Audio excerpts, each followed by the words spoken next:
Bismillahirrahmanirrahim. Assalamualaikum warahmatullahi wabarakatuh. Hamdan wa syukran lillah. Wassalatu wassalamu ala rasulillah Muhammad sallallahu alaihi wasallam. Asyhadu an la ilaha illallah wahdahu la syarikalah wa asyhadu anna Muhammadan abduhu wa rasuluh la nabiyya ba'dah. Amma ba'du. Sahabat PC Media yang dirahmati Allah, kembali lagi kita pada bedah Buletin Dakwah Kafah edisi 282 dengan judul Isra Mi'raj, Dimensi Spiritual, Ideologi, dan Politik. Isra Mi'raj adalah peristiwa yang sangat spesial, merupakan sebuah perjalanan yang Allah berikan kepada Nabi Muhammad SAW di tengah tahun duka cita.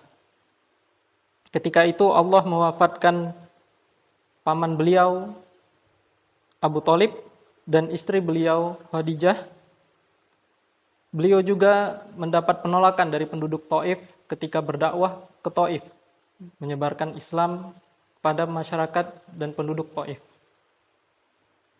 Selain sebagai penyemangat, peristiwa Isra Mi'raj juga berisi berbagai pelajaran yang dapat kita lihat dari beberapa dimensi. Yang pertama, dimensi spiritual. Para ulama sepakat bahwa Isra Mi'raj merupakan mukjizat dari Allah Subhanahu wa taala kepada Nabi Muhammad SAW. Perjalanan yang lazimnya ditempuh dalam waktu 1 bulan hanya dapat ditempuh dalam waktu 1 malam. Allah Subhanahu wa taala berfirman dalam Al-Qur'an yang sudah cukup populer yang kita dengar. A'udzubillahi minasyaitonirrajim. Bismillahirrahmanirrahim. Subhanalladzi asra bi'abdihi lailam minal masjidil haram ilal masjidil aqsal ladzi barakna haulahu linuriyahu min ayatina innahu huwas samiul basir. Maha suci Allah yang telah memperjalankan hambanya pada suatu malam dari Masjidil Haram ke Masjidil Aqsa yang telah kami berkahi sekelilingnya agar kami perlihatkan kepada dia sebagian dari tanda-tanda kebesaran kami. Sungguh dia maha mendengar lagi maha mengetahui. Surat Al-Isra ayat 1. Nabi SAW dalam perjalanan Isra dan Mi'raj juga dipertemukan dengan para nabi dan rasul yang terdahulu. Imam Muslim dalam sebuah riwayatnya meriwayatkan bahwa Rasulullah SAW bertemu dengan Nabi Adam, Nabi Isa, Nabi Yahya, dan juga Allah memerintahkan beliau untuk mengimami sholat para nabi dan rasul tersebut. Dalam perjalanan Mi'raj, Nabi SAW diperlihatkan oleh Allah berbagai macam siksaan terhadap para penghuni neraka. Antara lain beliau menyaksikan siksaan terhadap orang-orang yang rakus akan jabatan, siksaan terhadap para penceramah yang menebar fitnah, siksaan terhadap para pezina, siksaan terhadap para pemakan riba, dan sebagainya. Selanjutnya beliau dinaikkan ke Sidratul Muntaha dan menerima perintah sholat. Yang kita ketahui sholat sebanyak 5 waktu yang langsung diperintahkan oleh Allah Subhanahu wa taala kepada beliau. Seluruhnya itu merupakan dimensi spiritual yang menguji keimanan kaum muslim. Apakah dengan peristiwa Isra dan Mi'raj ini yang disampaikan oleh Rasulullah SAW menambah keimanan para kaum muslim atau malah menyebabkannya menjadi kufur? Kala itu ada yang kembali murtad karena merasa bahwa peristiwa ini di luar akal manusia. Mereka lupa bahwa tidak ada peristiwa yang mustahil bagi Allah Subhanahu wa taala. Mudah sekali bagi Allah memberikan mukjizat kepada Rasul-Nya. Bahkan peristiwa penciptaan manusia itu sendiri juga merupakan sebuah peristiwa yang lebih luar biasa daripada peristiwa Isra dan Mi'raj.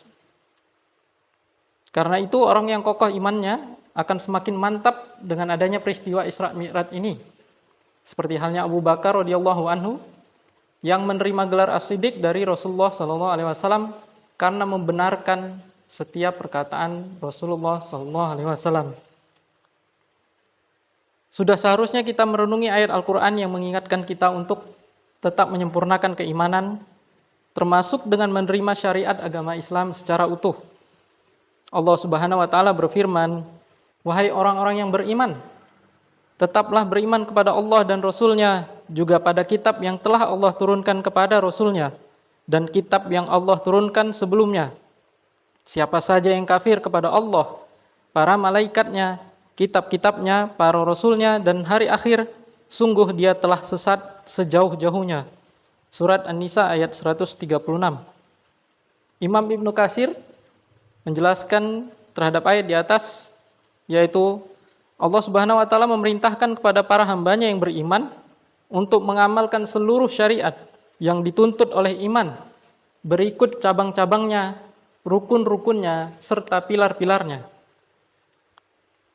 Yang kedua, dari sisi dimensi ideologis. Imam Muslim meriwayatkan bahwa pada malam Isra Mi'raj, Nabi Muhammad SAW diberi pilihan 2 bejana minuman berisi khamar dan susu. Beliau lalu meminum susu, bukan khamar. Selanjutnya malaikat Jibril alaihissalam berkata, "Sungguh engkau telah diberi petunjuk sesuai fitrah atau bertindak benar selaras dengan fitrah. Sungguh, andai engkau mengambil arak, niscaya sesatlah umatmu." Peristiwa ini adalah menegaskan bahwa Islam adalah agama yang fitrah, agama yang lurus dan sesuai dengan fitrah manusia, mulai dari aspek akidah, ibadah, akhlak, muamalah hingga politik dan kenegaraan. Seluruhnya akan mendatangkan kemaslahatan bagi umat manusia dan menghilangkan kerusakan atau mafsadat apabila diterapkan. Islam dengan seluruh syariatnya mustahil akan mendatangkan penderitaan bagi seluruh umat manusia. Jika Islam sudah sempurna dan sesuai dengan fitrah manusia, maka apakah pantas jika kita milih selain daripada Islam? Apakah pantas kalau kita lebih memilih untuk menerapkan ajaran-ajaran Montesquieu, Socrates, Adam Smith, Karl Marx, atau bahkan Piagam PBB, daripada kita memilih untuk menerapkan seluruh ajaran Islam dan syariat-syariatnya? Padahal telah jelas Allah Subhanahu wa Ta'ala berfirman, "Apakah hukum jahiliyah yang mereka kehendaki? Hukum siapakah yang lebih baik daripada hukum Allah bagi orang-orang yang meyakini agamanya?" Surat Al-Maidah ayat 50. Semua ideologi, sistem dan ajaran Islam tentu bertentangan dengan maqasid syariah apabila ajaran tersebut selain daripada ajaran Islam. Sistem ideologi dan ajaran selain Islam tentu bertentangan dengan maqasid asy-syariah. Menerapkan ideologi atau sistem yang selain Islam itu sudah pasti akan merusak tatanan kehidupan umat manusia dan mendatangkan kehinaan di sisi Allah Subhanahu wa Ta'ala. Allah dengan tegas berfirman, "Siapa saja yang berpaling dari peringatanku, yaitu Al-Quran, sungguh bagi dia kehidupan yang sempit, dan kami akan mengumpulkan dirinya pada hari kiamat dalam keadaan buta." Surat Toha ayat 124. Yang ketiga, dari sisi dimensi politik, perjalanan Isra dan Mi'raj membawa Nabi Muhammad SAW ke beberapa tempat sebelum beliau tiba di Masjid Al-Aqsa.